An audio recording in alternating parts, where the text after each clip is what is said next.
Again, what we can tell you is that the fire department confirmed with us that a woman is in custody. She's accused of spreading some kind of unknown hazardous material across the second floor at about 1 this afternoon, and we're told that that material is being analyzed right now. It is a scorcher out here in Chatham, but stay hydrated, put some sunscreen on, and you definitely don't want to miss their biggest event of the year, and it's all for a charitable cause, so you have nothing to lose coming out here. It definitely feels frigidly and dangerously cold out here. I'm standing still. I'm wearing multiple layers.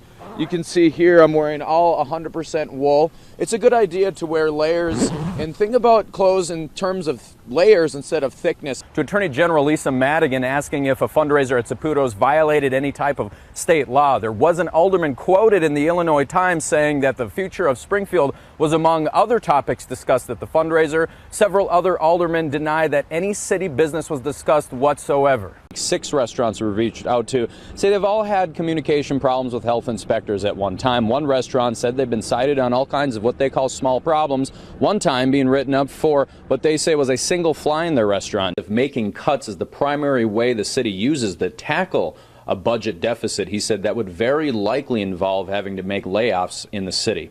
Supporters of the ELD mandate say it helps driving trucks like these more safe, but many of the truckers I reached out to say it actually makes driving these trucks more dangerous. Several people have asked if this kiosk that you can order food at the touch of a button is going to replace jobs, but staff here at the McDonald's in Springfield say that's not going to happen. John, the owner of one of those pools that was destroyed, said their son was looking forward to swimming all last weekend, but he couldn't because sometime Friday morning, they say people broke into their yard, and you can see the slash marks right there.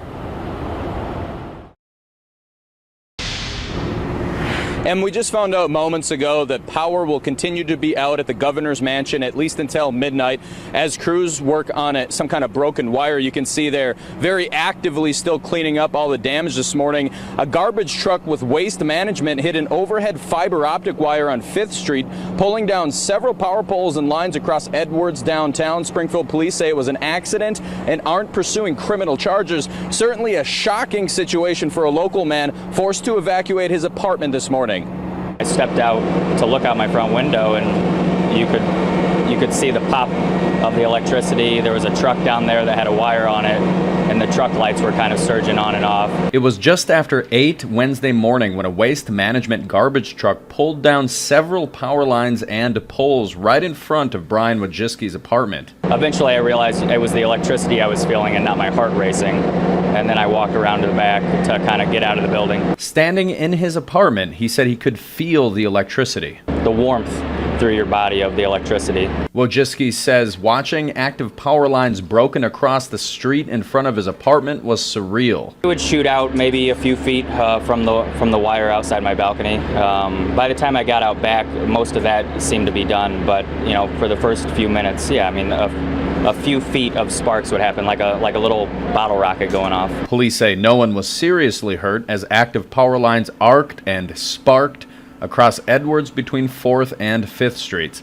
Lieutenant Sarah Pickford says everyone making it out safely is a miracle. Power lines were going across the back of the vehicle that was involved, and once it first happened, all those lines were still live. Pickford says at first it was an extremely hazardous situation. And the officers that were out on foot, one of the officers, I heard it go over the radio that they could feel the electricity on the pavement. So it was a delicate situation. People evacuated from their apartments in this area this morning. We're told they're likely going to be able to return tonight, where power will be restored there about 8 or 9 o'clock tonight. Edwards, though, will remain closed on this stretch between 4th and 5th as crews continue to work on this overnight. Live in Springfield, Joe Cadot, News Channel 20. Joe Cadot brings us the remarkable story of Skyler James. Minutes or seconds after my birth, I was abandoned in a cemetery, and who they presume was my birth mother called 911 and said that she had abandoned a baby in a cemetery. A firefighter found baby Skyler James in Mount Olive Cemetery freezing outside in 20 below wind chills. Investigators tried to find Skyler's mom, but she was never heard from again. I couldn't figure out who I was just because I had a hard time understanding the aspect of love and unconditional love. Skyler was adopted days after being rescued. but she struggled to understand why her biological mom would just leave her. What is love when you were abandoned? Everything changed when Skyler was in high school. She learned to forgive the mother she never met. I was really able to understand it more, and so now I'm able to say that I have a forgiving heart for my birth mother and my birth family. I would love to meet them and tell them that I have no hatred towards anything and that I just want to share God's love with them. Skyler says the hand of God has been on her since she was abandoned.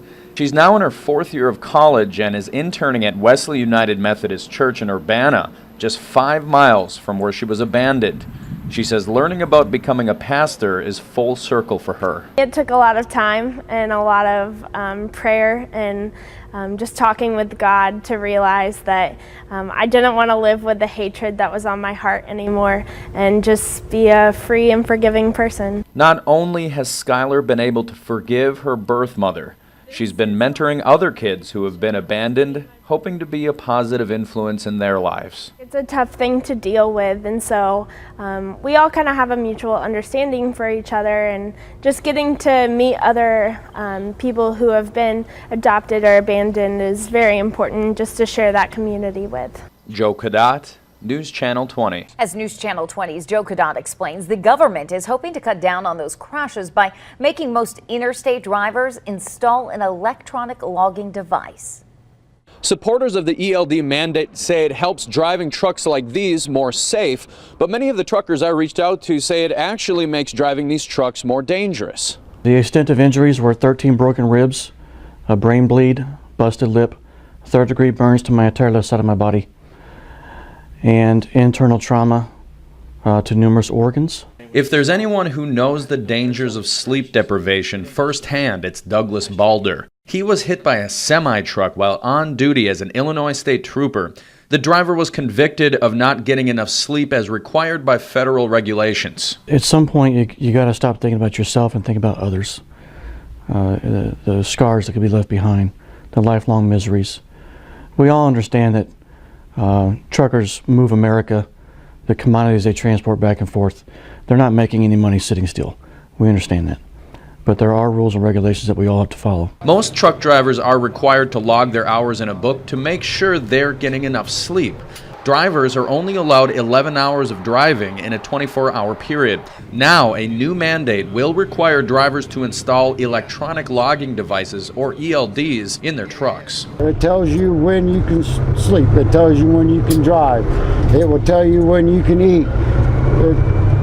We don't need that. We want to be able to have the freedom of choice. Mike Bertolis is an independent truck driver based in Mount Olive. He says truck drivers have different ways of meeting the driving requirements. Bertolis says he doesn't sleep in one 8 or 10-hour stretch, but gets by taking several naps. He says the ELD device would cost him sleep because it wouldn't allow him to pull over every time he gets tired.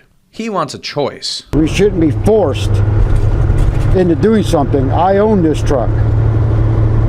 Why should I be forced to put something in my truck if I don't want it? But the Federal Motor Carrier Safety Administration says the devices will save more than 25 lives each year and prevent more than 500 injuries by discouraging sleep deprivation. Truck drivers claim the devices have actually caused wrecks because they add to an already distracting and stressful job. It adds more stress. We're already stressed to the max as it is now on paper. Now we're going to be even more stressed because now we got this clock that once it starts, you can't stop it on electronic log. On paper, you can stop it, figuratively stop it. The FMCSA says the ELDs would still allow for unique driving styles while reducing sleep deprivation in drivers. Trooper Balder doesn't have an opinion on the ELD mandate, but as his road to recovery is far from over, he just wants to do everything he can to keep Illinois roadways safe and make sure what happens to him doesn't happen to anybody else. I've had 16 surgeries, and I would likely have my 17th in January or February for scar revision. I have to look at these scars every day. It's not going to go away. It's not going to end. Mike Bertolis tells me that this truck will remain parked if the mandate stays in place after December 18th. In Mount Olive, Joe Cadat, News Channel 20.